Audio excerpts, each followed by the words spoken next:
Բարև ձեզ սիրելի ունկնդիրներ, եթերում անկաշկան զրույց հեղինակային հաղորդաշարի հերթական թողարկումն է։ Խնդրում եմ մեր այն ունկնդիրներին սեղմել զանգակ կոճակը եւ բաժանորդագրվել մեր One Talk YouTube-յան ալիքին, խոսքս վերաբերում է մեր այն ունկնդիրներին, ովքեր դեռ չեն հասցրել սեղմել զանգակ կոճակը եւ բաժանորդագրվել մեր ալիքին։ Այսօր մեր զրուցակիցն է Ղարաբաղ կոմիտեի հիմնադիր անդամ Գագիկ Սաֆարյանը։ Պարոն Սաֆարյան, բարև ձեզ եւ շնորհակալություն, որ ընդունել եք մեր հրավերը եւ եկել եք մեր տաղավար։ Փոխադարձաբար ես։ Պարոն Սաֆարյան, մենք ձեզ հետ երկար ժամանակ պայմանավորվում ենք ու այդպես էլ չի հաջողվում, այսպես ավելի համակողմանիորեն խոսել Արցախյան հիմնահարցի մեր բոլորիս համար, հատկապես ուզում եմ նաեւ հրեշտել ձեզ համար, ձեր նման մարդկանց համար շատ ցավոտ ողբերգական մի հարցի համար առ այսօր Փետրվարի 20-ը մոտիկանում է, կարծում եմ պայման այդ օրը կգա եւ Երևի թե թողնենք այդ ժամանակ համակողմանիորեն խոսելը, թե ինչ կարծիք եք։ Որոշողը դուք եք, սիրով։ Ամեն դեպքում այսօր խոսենք մի քիչ ավելի ընթացիկ հարցերի։ Եթե իմ ամբողջ իրազեկվածությունը, իմ ամբողջ բազային տվյալները չդառնենք ձեր հետ միասին մեր հանրության, մեր ժողովրդի սեփականությունը։ Անշուշտ, որովհետև անցել եք ճանապարհ, այդ ամեն ինչի կենթանի ականատեսն եք եղել, վկայագիրն եք եղել։ Ես չեմ ուզենա այդքան իմ անձս վերածվի շոուի կամ քարոզչության, համենայն դեպս այն ճանապարհը, որ մենք անցել ենք, ես պիտի մեկ բառով ասեմ, դա հերոսական ճանապարհ է։ Այո, անկախ չէ նրանից այն ինչ տեղի ունեցավ Արցախի հետ, մեր բոլորիս հետ, չի կարելի ժխտել մեր հերոսականությունը, չի կարելի ժխտել առաջին Արցախյան պատերազմում տարած մեր հաղթանակը, չնայած ոմանք այսօր կան երևի թե շրջանակներ, որ ասում են դա հաղթանակ չէր, գուցե դա հաղթանակի իմիտացիա էր եւ այլն, օրինակ ես ինքս թույլ եմ տալիս ինձ կարծիք արտահայտել, դա այդպես չէր։ Դուք ինչ կարծիք եք, դա հաղթանակ չէր։ Միանշանակ հաղթանակ էր, պարզապես մենք այդ հաղթանակի ամբողջ ներուժը, ամբողջ ուրեմն ձեռք բերած վաստակը, ձեռք բերած արժեքը փոշիացրեցինք։ Ցավոք սերտի։ Մենք ցավոք սերտի այդ հաղթանակի արժեքը չգնահատեցինք եւ մեր վարքագծով նույնն էլ կարելի էր ասել, դες մի անգամ կարծեմ ասել եմ, Կարսի անկման հետ կապված ինչ շատ հիշեցնում է Արցախի այդ մեծ հաղթանակը եւ ինչու՞ չէ նաեւ այդ մեծ ողբերգությունը։ Այդ ցեղասպանությունը ես կարող եմ դա միայն ու միայն պատմության մեջ համատել Կարսի անկման հետ, որովհետեւ ունենալով շուրջ 38000 զորք եւ 1 թե 2 օր առաջ էլ տեղասած լինելով 1 միլիոն ֆունտ ստերլինգին համարժեք զենք զինամթերք, առանց մի կրակոցի զենքը հանձնվեց եւ միշտ ես ասում եմ լուսավորքի երջանկայի շատակ մեծի տանկիլիկյո կաթողիկոս Վեհապար Գարեգին Հոսեփյանի խոսքերը, որը նաեւ որպես ազատամարտիկ է մասնակցել Սարդարապետի հերոսամարտին եւ նաեւ կարծում է եղել այդ օրերին եւ գրում է իմ կյանքի իր հուշերը, իմ կյանքի ամենասև օրը, դա կարծի հանձնումներ թշնամուն։ Այո, դա էլ մեր պատմության ամենամութ էջերից էր այդ ինչպես եղավ, որ այդպիսի զինապաշարներ ունեցող քաղաքը, այդպիսի ինչպես դուք ասեցիք, այդպիսի ամրություններ նաև այդպիսի եւ նյութական եւ ընդհանրապես ամրաշինական, կարելի ասել նաև հնարավորություններ ունեցող քաղաքը հանկարծ դարձավ թշնամու փայ։ Բանակը այլասերված էր, անատավորված էին բարքերը, իրական հասարակության մեջ տեղ էր գրավում զորբայությունը, մաուզերիզմը եւ այդ ամեն ինչը պիտի անպայման բերեր իր բացասական հետևանքները։ Անշուշտ։ Մեր մոտ այդպես չէր 90-ական թվականների վերջից չէ 2018 թիվը բարձր հրամանատարական կազմի դրսևորումները մեր երկրի ներքին կյանքում հասարակական քաղաքական կյանքում ինչ էր տեղ ունենում բոլորս գիտենք, բայց դա այլ թեմա է։ Պարոն Սափարյան, խոսենք մի քիչ Դավոսի մասին, Դավոսում տեղի ունեցած այդ իրողության մասին, սկսենք դրանից, որը տարատեսակ մեկնաբանությունների տեղիք տվեց մեր իրականության մեջ, ընդդիմադիր շրջանակներից, դե օբյեկտիվության համար նաև նրանց տեսակետներն էլ, այսպես բոլորի տեսակետները այստեղ մեջ բերենք, եթե ուզում եք պահպանել օբյեկտիվությունը, մեղադրում են գործող իշխանություններին, որ գործող նախագահ Վահագն Խաչատուրյանի ասածի մեջ,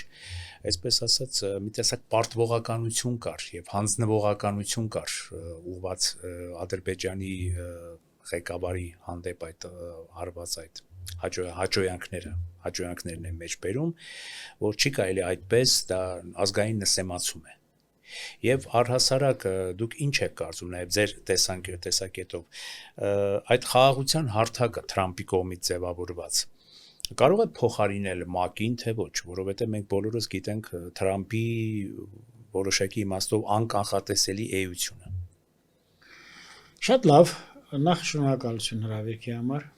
Մենք ենք շնորհակալ։ Մանուկ ջան, տեսեք, ես պիտի խորքից գամ, որ ասեմ։ Այնպես չի, որ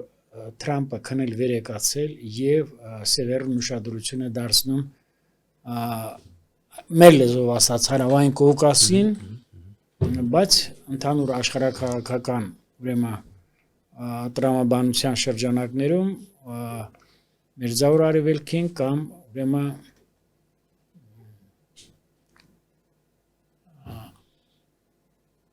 այսպես ասած հարավարևելյան Եվրոպային, ավելի ճիշտ ասենք, որովհետև Փոքր Ասիա թերակղզին ամբողջովին ընդգրկված է որպես աշխարհագրական գոտի հարավարևելյան Եվրոպա հասկացողության մեջ։ Նախ Վահագն Խաչատուրյանի մոտեցումը խոսքային իմաստով Ալիևին, գիտեք, ինչ խոսքը լեզվական այդ արտահայտությունները մեր ժողովրդի համար ընդունելի չեն։ Ես պիտի ասեմ հստակ, միգուցե կարող էր ասել մեր գոհունակությունը հայտնենք կամ ասենք պատրաստակամությունը եւ այլ խոսքերով, նման խոսքերով ասենք ցանկացած մեկը Վահագն Խաչատուրյանն էլ ունի անցած ճանապարհ եւ Երևանի քաղաքապետ, նախագահի խորհրդական, նախարար եւ այլը կարող է այլ բառերով դիմել։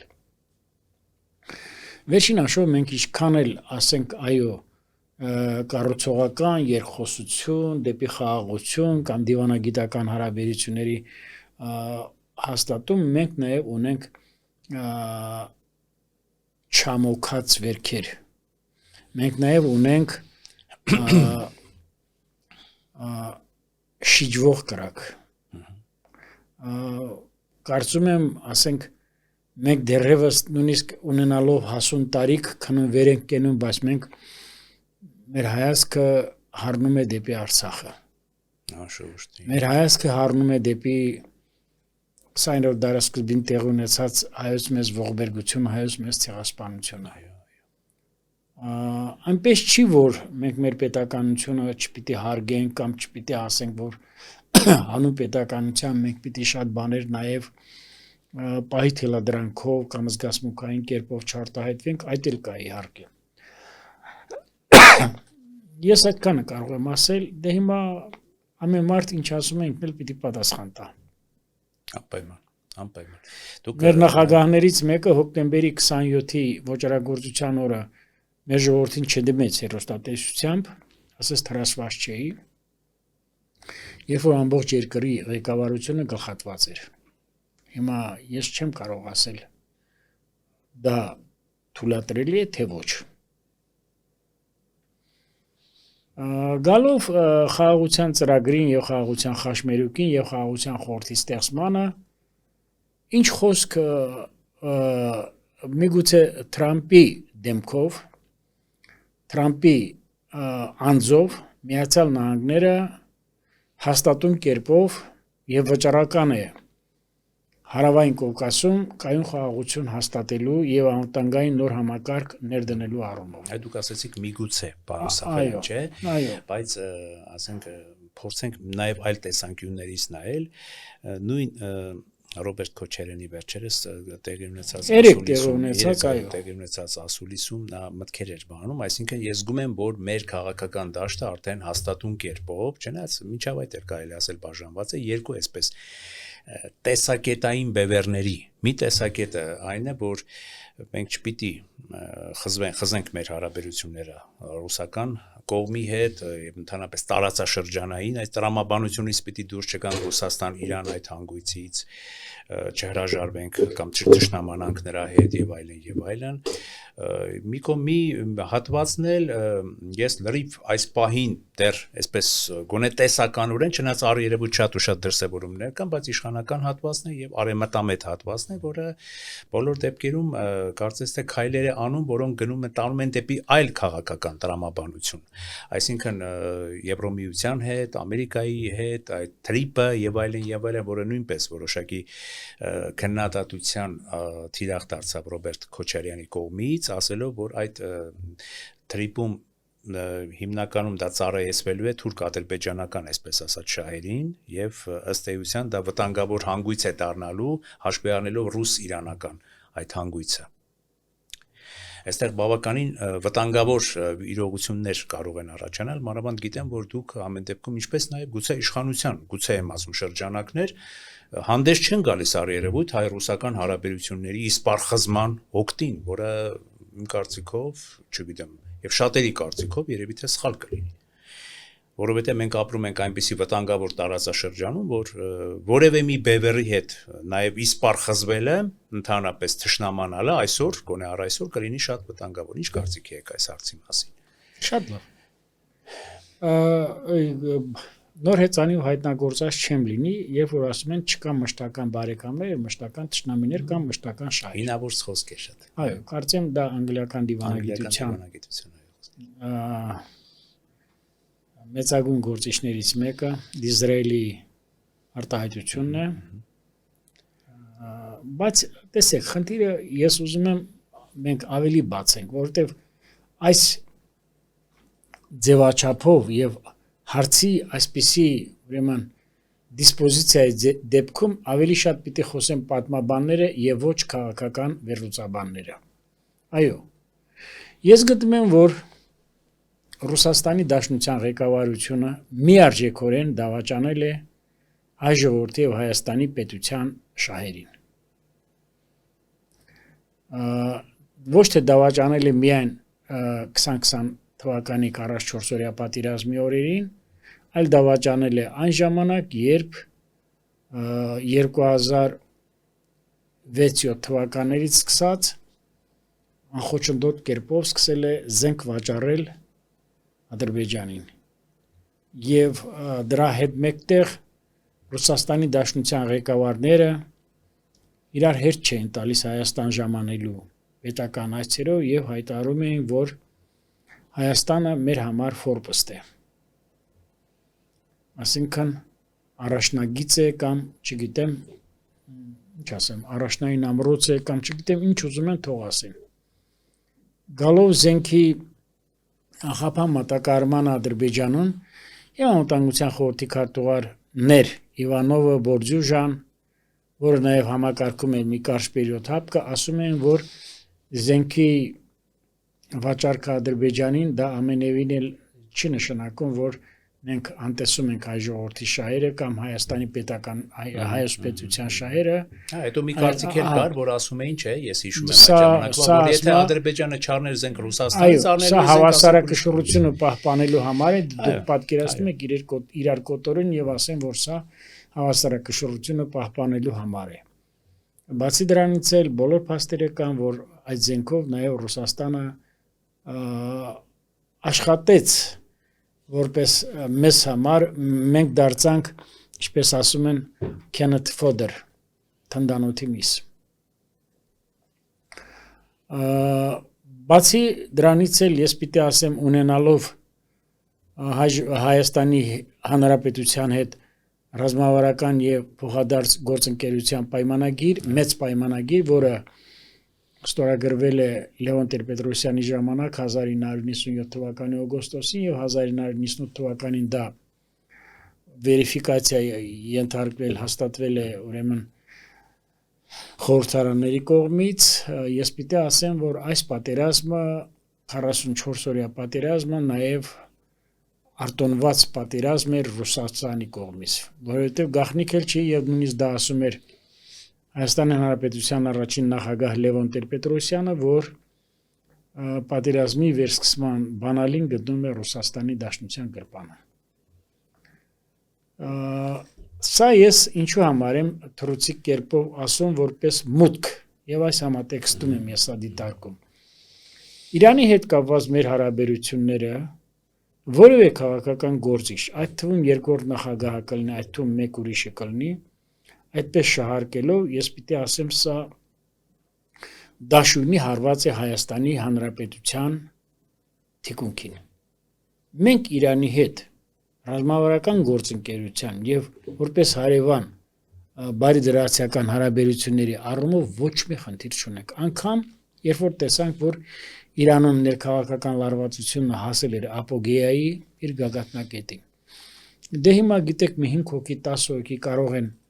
հանրահավաք անցկացնել Իրանի Հանրապետության դեսպանատան առջև Հայաստանում, բայց դա չի նշանակում, որ մենք այստեղ պիտի բոլորին նստացնենք ոստիկանական ուրեմն փոխադրող մեքենաները եւ տանենք համապատասխան պատժավայրերը։ Դա անթույլատրելի, որովհետեւ դուք գիտեք, որ ավելի խիստ եւ ավելի դաժան խաղ հանրահավաքներ միջոցառումներ անց է կացվել Հայաստանի Հանրապետության կառավարության շենքի առջև, ներքին գործերի նախարարության առջև, ազգային անվտանգության, արտաքին գործոս նախարարության շենքերի առջև եւ այլ։ Ես գտնում եմ, որ հայ-ռուսական հարաբերությունները միշտ պետք է լինեն։ Անկախ նրանից Ռուսաստանը որպես երկիր, հիմա ես պիտի ասեմ, որ վերջին իրադարձությունների առումով հստակ կերպով ասում եմ մի բան կա, չէ, rough state, չարագույժ երկրներ, չար բերող, չարություն բերող երկրներ։ Դրանցից մեկը Ռուսաստանն է, մեկը Թուրքիան է եւ այլ, որովհետեւ դա ինքը արդեն խոսում է այն մասին, որ եթե դու զենքը վաճառում ես, եթե դու փորձում ես ունենալ միջնորդի կարգավիճակ երկու երկրների միջև, բայց տեսնում ենք, որ կուլիսների հետևում, վարակույրի հետևում գնում է դավադրություններ եւ այլ։ Ես գտնում եմ, որ մեր հարաբերությունները Ռուսաստանի հետ պետք է սկսել զրոյական կետից, որտեղ այն ինչ որ եղել է, մենք ունեցել ենք մեծ եւ փոքր եղբոր հարաբերություններ, այն ինչ որ վաճառվել է մեզ, դա եղել է խոտան զենք վաճառված, բավական է ասել, որ միլիոնավոր դոլարներ, հարյուրավոր միլիոնավոր դոլարներ մենք փոխանցել ենք, դիմացը ստացել ենք 67-ական թվականների արտադրության հնամենի զենքեր, իսկ Ադրբեջանը ստացել է 90-ական թվականների արտադրության կամ 21-րդ դարի սկզբի արտադրության զենքեր։ Բայց դա անպայմանով պիտի լինի, որ Ռուսաստանը իր մեղքերը ապաշխարի, գնա խավարան։ Ռուսաստանը, Ռուսաստանի Դաշնության ղեկավարությունը պիտի հայ ժողովրդի առջև ներողություն խնդրի, որտեվ Արցախի կորուստը դա արվել է միայն ու միայն Ռուսաստանի Դաշնության, այսպես ասեմ, տղայական բարբառով ասեմ, խավորությամբ։ Այսօր էլ խոսել Ռուսաստանին, ասել, որ մեր դաշնակիցն է եւ այլ, մեզանից ոչ ոք չի ուզում հրաժարվել Ռուսաստանից, ճիշտը խոսենք, որովհետեւ գիտեք, եթե մենք ասում ենք, որ Ռուսաստանի Դաշնության ղեկավարությունը կատարել է այսպիսի հանցանքները, մազաչափ անգամ սա չի վերաբերվում ռուս ժողովրդին եւ Ռուսաստանի պետությանը։ Այսօր էլ ռուսական քաղաքական ուրեմն վերլուծաբանների շրջանակների ինչպիսին Սոլովյովն է կամ Միխեևն է կամ Բոգինն է եւ այլ, կամ նույնիսկ դրանց հետ մեկտեղ հայ մեդիա մագնատներ, չգիտեմ, Գաբրիելյանով, էլի մարդիկ կան եւ այլ, ես չեմ ուզում շատ շարունակեմ դայմ դաշտը չնախ, բայց ես պիտի ասեմ, որ Ռուսաստանը պիտի անսա այն տվայտանքներին եւ մեր ժողովրդի կողմից բարձրացրած այն հարցերին եւ պետք է կտրուկ կերպով 180 աստիճանի շրջադարձ կատարի։ Եղավ 300 միլիոն դոլարի համարժեք դրամ փոխանցվեց գումար, որպեսզի զենքը ժամանակին տեղ հասնի չհասավ, եղավ ջերմուկի էսկալացիան, մենք բոլորս գիտենք մեկ օրում ինչքան դիրքեր են հանձնել։ Եղավ Սև լճի ուրեմն այդ բախումները, եղան էլի դեպքեր եւ արդյունքում 250 քանի կիլոմետր քառակուսի Հայաստանի Հանրապետության 29743 քառակուսի կիլոմետր ինքնիշխան տարածքից, որ այսօր գտնվում է թշնամու մշտական վերահսկողության զորքերի մշտական վերահսկողության ներքո։ Այլևս չեմ խոսում, որ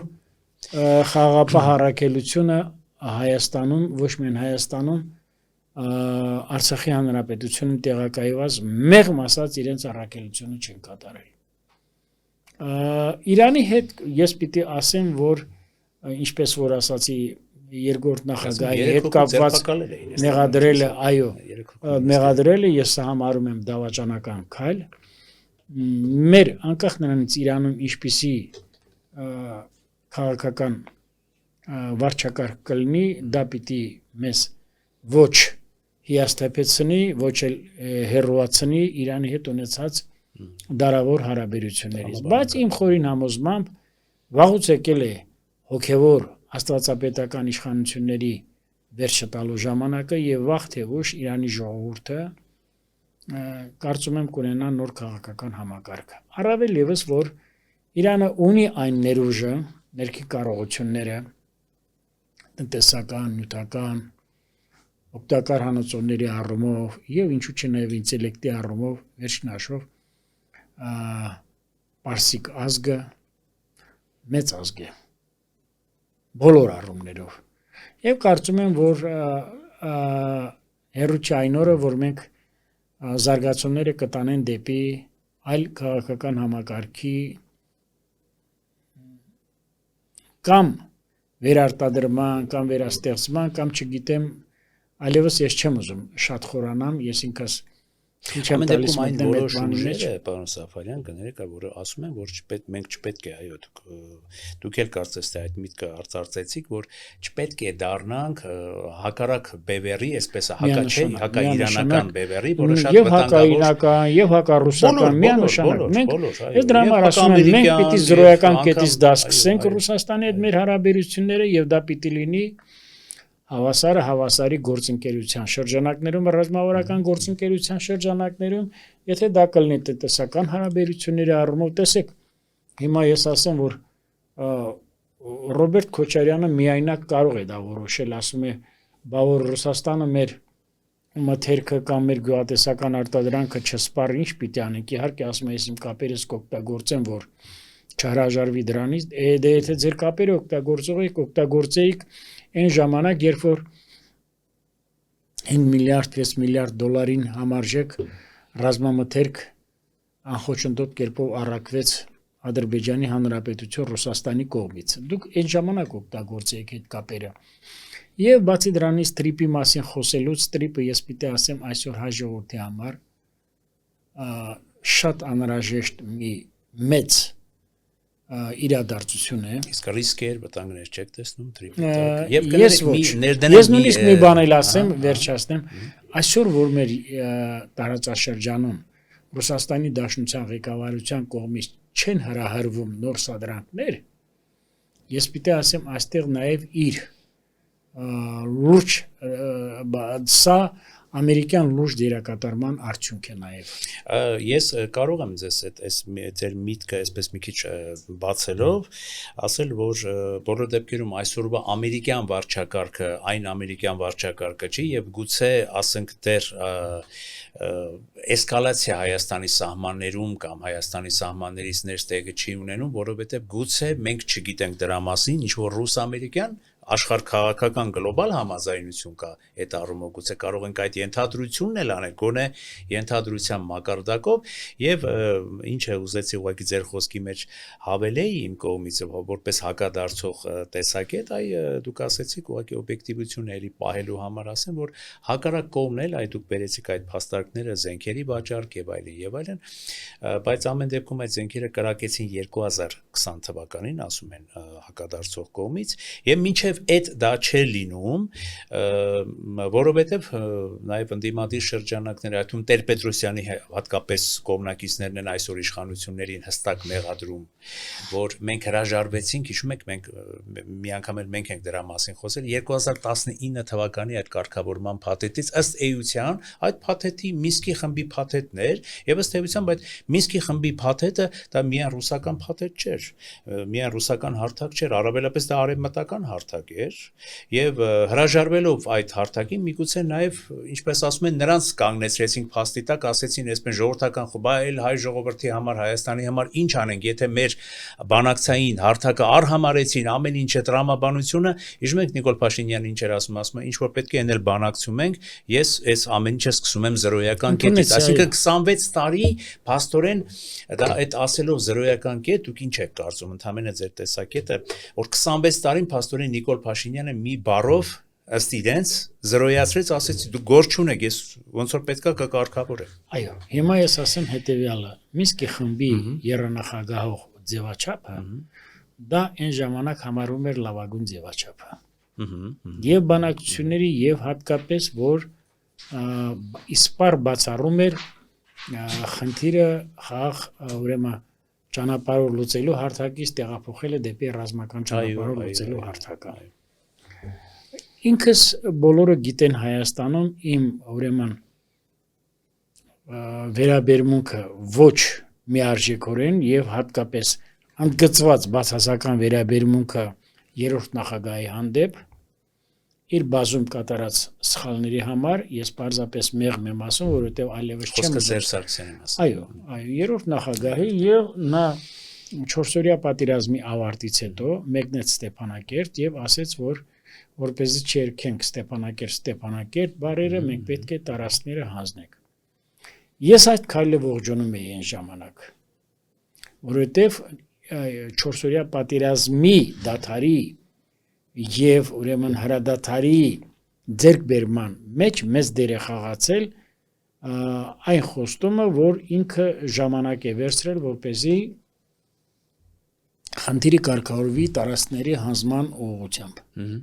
Այսինքն 5 տարածքները հանձնվում է, պահում ենք Քաշաթաղը եւ Քարվաճառը, որպես Հայաստանի Հանրապետության եւ Արցախի Հանրապետության միջև գոյություն ունեցող անխափան, անխոչնդոտ գործող ճանապարհ եւ դրան զուգահեռ նաեւ ընթացքում բանակցությունների ընթացքում պետք է լուծվեր Արցախի Հանրապետության ճակատագիրը։ Այո, եւ դա պիտի արվեր Մինսկի խմբի շրջանակներում։ Տեսակ արդեն էլի չկարողացանք չխոսել Արցախյան հարցի փաստորեն բայց այստեղ տեղի ունեցավ հետեւյալը ամենավատը։ Սերժ Սարգսյանը չուներ ուրեմն հանրային վստահություն։ Սերժ Սարգսյանը չուներ օրինականացված համաժողովրդական աջակցություն։ Մի բառ, որ անգլերեն լեզվով ասում են բանը, լեջիտիմ չէր։ Սերժ Սարգսյանի մոտ կար լեջիտիմության ահավոր պակաս։ 2018 թվականի Թավշյա հեղափոխությունից հետո ես կարծում եմ, որ ունենալով այդպիսի մեծ համաժողովրդական վստահություն, սա համարում եմ վարչապետ Փաշինյանի ամենամեծ սխալը եւ անկարողությունը եւ միգուցե չհասկանալը, որ ինքը չգնաց այդ ճանապարհով։ Մինսկի խմբի եւ ռուսական ձևաչափով, որ ասում են Լավրովի պլան եւ այլը, նա պետք է գնար Կազանյան փաստաթուղթ կլներ, Մադրիդյան կլներ եւ այլը։ Ես կարծում եմ, որ ահա այստեղ է, որ դիվանագիտությունը մեր կաղաց։ Այստեղ է, որ վարչապետը պիտի դեմեր մեր ժողովրդին եւ ասեր մենք հասել ենք այսպիսի մի փակուղային stalemate իրավիճակի, որ արդեն դառնում է Արցախի ժողովրդի համար ուրեմն այսպես strange hold, չէ, փրկության, պայքար փրկության եւ կյանքի համար։ Եվ ես չգիտեմ, մանրամասներին տեղյակ չեմ, բայց ես տեղյակ եմ 1988 թվականին, երբ որ Ղարաբաղ կոմիտեն արդեն գահանկեց արվեց ոչ առանց ռուսական ուժերի եւ մեր անվտանգության ուժերի կողմից եւ հեռացվեցինք Իգոր Մուրադյանը, ես եւ Մամել Սարգսյանը եւ եկած նոր ուժերը խաղացին մեր ժողովրդի վրա, խաղացին ուրեմն այսպես ասած էժան վարկ ձեռք բերելու պոպուլիստական դրսևորումներով եւ ասեցին պայքար մինչև վերջ եւ մեր նպատակը միացումն էր։ Եվ այն ծրագիրը, որ առաջ էր քաշում Իգոր Մուրադյանը, տեսնում էր, որ Քաղբյուրոյի կողմից կա խիստ արգելքներ, առաջ էր քաշում անվտանգության գոտիների ստեղծման գաղափարը, առաջ էր քաշում հայկական ԽՍՀ-ի հետ ինտեգրացիոն լուրջ աշխատանքներ, առաջ էր քաշում լուրջ մշակութային ուրեմն ինտեգրացիա, որը որ արժանացավ մեր ժողովրդի կողմից ցույցներով։ Հիմա ես այն ժամանակ էլ արդեն ես ընդամենը 27 տարեկան էի, բայց ես հստակ կերպով, այսինքն ընդամենը 27 տարեկան էի, դա ամենահասուն տարիքն է մարդու համար, այնպես չի, որ ես ինչ-որ մանկամիտ էի կամ երեխա էի կամ այդ գիտելիքները չունեի, ընդհակառակը։ Փառք Աստծո, բոլորն էլ ասում էին, որ Ղարաբաղ կոմիտեում ովքեր էին աչքի ընկնում իրենց մտավոր կարողություններով, բայց դրա մասին չխոսենք։ Սա է եղել, որ ուրեմն Ղարաբաղյան շարժումը այլասերվեց։ Ղարաբաղյան շարժումը ենթարկվեց պրոֆանացիայի։ Ղարաբաղյան շարժումը ձախողվեց։ Ղարաբաղյան շարժումը, որը հետագայում նաև ազգագրական պայքարը ազդագրեցինք այդքան տարածքներ, փոշիացվեց ձեռք բերած հաղթանակները։ Գեներացված այդ ամբողջ հաջողությունը, այդ ամբողջ հարստությունը փոշիացվեց։ Ես մի հաղորդման շրջանակներում ձեզ մանավանդ խոստացել եմ, որ պարոն Ստեփանյան, ես անպայման դրան կանդրադառնամ։ Դա իմ համար էլ է շատ ցավոտ, ես դրա մասին երբ որ խոսում եմ, որովհետև ես 85 թվականից ամմնացորդ նվիրվել եմ Արցախյան շարժմանը։ Եվ իմ ընտանիքի մասանումների շնորհիվ, եւ իմ ընկերների, եւ իմ զավակների ընդհանուր մինչև ճանապարհը վերջին անգամ փակվելուց ընդամենը մեկ շաբաթ առաջ,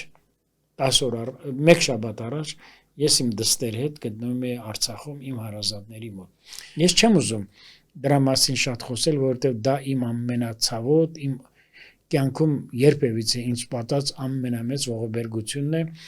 Առավելևս դուք էլ լավ գիտեք, որ ես որպես պատմաբան նաև Արևմտյան Հայաստանի պատմության մասնագետ եմ։ Այն էլ գիտեք, որ խոսենք նաև այդ ինչ ձևով եմ դա տիրապետում, հա։ Բայց խնդիրը այստեղ այլ բան է։ Այո, մենք Ռուսաստանի հետ չասեմ վերահասվտանգի կամ տարբեր սպառնալիքների եւ Իրանի հետ մենք պիտի ունենանք հավասարի հետ թողշահավետ համագործակցություն առանց միջնորդների։ Նման հարաբերություններ մենք պարտավոր ենք ունենալ ինչ խոսք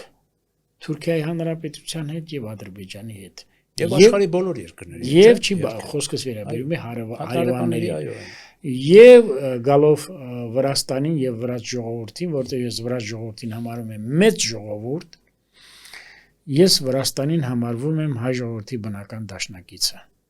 Եվ երբ որ ես նույնիսկ լինում եմ Վրաստանում, ես ընդամենը մի բան եմ ասում։ Ես սա համարում եմ Վրաստան ժամանել իմ կողմից որպես այց ի խորոց սրտի։ Իրենց այդպես էլ ասում եմ։ Եվ ռուսերեն եմ ասում, եւ անգլերեն եմ ասում։ Այնպես որ քանի որ ես վրացերեն ընդամենը շատ կսկտուր կարող եմ վրացերեն խոսել, հա։ Այն ամբողջը սա է։ Ես ուզում եմ ասել, որ ընտրել արևմտյան ուղին որպես արևմտյան ուղևորներ եւ ընտրել ռուսական ուղին որպես ռուսական ուղևորներ, դրա համար էլ առաջ է գալիս չէ, սրանց ասում են գրանտակերներ, նրանց ասում են ռուսաստրուկներ։ Ուզում եմ ես զերծ մնալ այդ էպիտետներից եւ մագդիրներից, քանի որ դուք լավ գիտեք, որ եթե պիտակավորման տեղը գա, ես հստակ կարող եմ ասել, որ պիտակն է որտեղ սազում կամ սազական, չէ։ Բայց ինչ խոսք մենք պիտի ունենանք Ռուսաստանի հետ գործընկերային հարաբերություններ։ Տեսեք, դեռևս իմ համար շատ քիչ նշանակություն ունի, որ այսօր ասում ենք Ռուսաստանում 3 միլիոն հայ են ապրում, եւ կարող են գալ այստեղ ապրել։ Այս երկու օրը ես հարցազրույցներ եմ տվել Շանթ հեռուստաընկերությանը, հարցազրույց եմ տվել Հայկական ժամանակին, հարցազրույց եմ տվել Նոյան Տապանին, հարցազրույց եմ տվել կարծեմ ուրիշ էլի կայքերին եւ ես ասում եմ տեսեք, մեր ժողովուրդը 100,000-ներով ապրել է եւ Լեհաստանում, ապրել է եւ Բալկանյան թերակազում եւ բոլոր տեղերն էլ ուծացվել են։ Այնպես չի, որ մենակ ասում ենք Թուրքիայում է եղել ուծացման խնդիրը։ Բոլոր տեղերն, ասինքն Ռուսաստանում մենք երրորդ սերնդի հայ այսօր ունենք, թե չէ, ձեզ հարց եմ տալիս։ Չունենք, չէ՞։ Չունենք, այո, վտանգը կա, այո, ճիշտ եք ասում, ուծացման վտանգը կա։ Պարոն Սապարյան, շնորհակալություն այսօրվա համար, ձեր տեսակետները արտահայտելու համար, մեր տաղավար գալու համար եւ իրականում արդեն պայմանավորվեցինք, որ դեպի փետրվարի 20 կունենանք ձեզ հետ մի հանդիպում, որտեղ արդեն չնայած այսօր էլ չկարողացանք շրջանցել շատ ցավալի արցախյան հարցը, բայց այդ ժամանակ արդեն ավելի համակողմանիորեն ավելի դեռ մի քանի րոպե կարող եմ, չի ասել։ Տեսեք, ես ասեմ ինչու համար, որտեղ արդեն 2026 թիվը հիմա մեր երկրի հասարակական քաղաքական կյանքում հանրային դաշտում դիտվում է առաջի հերթին որպես համապետական ընտրությունների նախօրյակ։ Եվ ակտիվացել են մերժված ուժերը, ձախողված ուժերը, ակտիվացել են տարբեր ուղղությունների ուժերը, բայց ես պիտի ասեմ հետևյալը. եթե մարդիկ անցել են ազգագրական պայքարի բովով, եթե մարդիկ իրենց վերագրում են, որ իրենք կարող են մեր երկիրը այս վիճակից հանել, եթե մարդիկ իրենց վերագրում են, որ մեր ժամանակ սա եղել, բայց երբ որ դու տեսնում ես, որ հակակոռուպցիոն ինչպիսի քրեական գործեր են հարուցված եւ ընդ որում բավականին տեղին, ես զարմանում եմ, որ այդ մարդիկ ինչ բարոյական արժանինքներով են կանգնում նորից մեր ժողովրդի առջև եւ ուզում են արդարնալ կամ ասուլիս հայտարել, որ եթե մեզ զայն տանք, մենք կլինենք այսպիսինը։ Հասա է անթույլատրելի։ Մեր երկրում նման մարդկանց հանդեպ պիտի կիրառվի խեցեվճիռ։ Անգլեն դա կոչում է օստրակիզացիա ենթարկել։ Եթե այդ նախագահների ընտանիքների զավակները ծննդաբերում են այլ երկրում, եւ մարդիկ ասում են բանակը մենք ենք ստեղծել։ Եվ եթե ծննդաբերում են զավակ են ունենում այլ երկրում, մի բարձ պատճառով, որ այստեղ չունենան պարտադիր զինվորական ծառայություն։ Ինչ եք կարծում։ Այդ մարդիկ ունեն մեր երկիրը ղեկավարելու արժեհամակարգի որոշակի հմտություններ։ Այլևս չեմ խոսում, որ նրանք բավականին հեռու են հայ ժողովրդի ներհատուկ մշակութային արժեհամակարգից, հոգևոր արժեհամակարգից։ Մարդիկ օգտագործել են եւ շարունակում են օգտագործել 2026 թվականին այնպիսի սրբություններ, ինչպիսին հայ առաքելական եկեղեցին է։ Չնայած ընդամենը հայ առաքելական եկեղեցու մի քանի բարձրակարգ չէ ազնվորությունների եւ դա դարձել է հայ առաքելական եկեղեցին վրեժխնդիր ուժերի ձեռքին դարձել է ընդամենը գործիք։ Մարտի 21 թվականի փետրվարին 2021 թվականի փետրվարին 44-օրյա պատերազմից ամիջապես հետո օգտագործեցին բանակը պետական հեղաշրջում անելու համար չստացվեց։ Այնուհետև օգտագործեցին սրբազան շարժումը։ Ես ձեզ կարծեմ մի անգամ ասել եմ, երբ որ սահմանազատման եւ սահմանանշման աշխատանքների մեկնարկի հետ կապված մենք եւս եղել ենք Տավուշի մարզում, երբ որ Բագրատ Գալստանյանը կամ Վազգեն Գալստանյանը հիմա կարող ենք հստակ այդպես ասել, երբ որ ասացին մենք շարժում ենք սկսում եւ այլ, երբ որ ուղղություն վերցրեցին դեպի Երևան, ես ասացի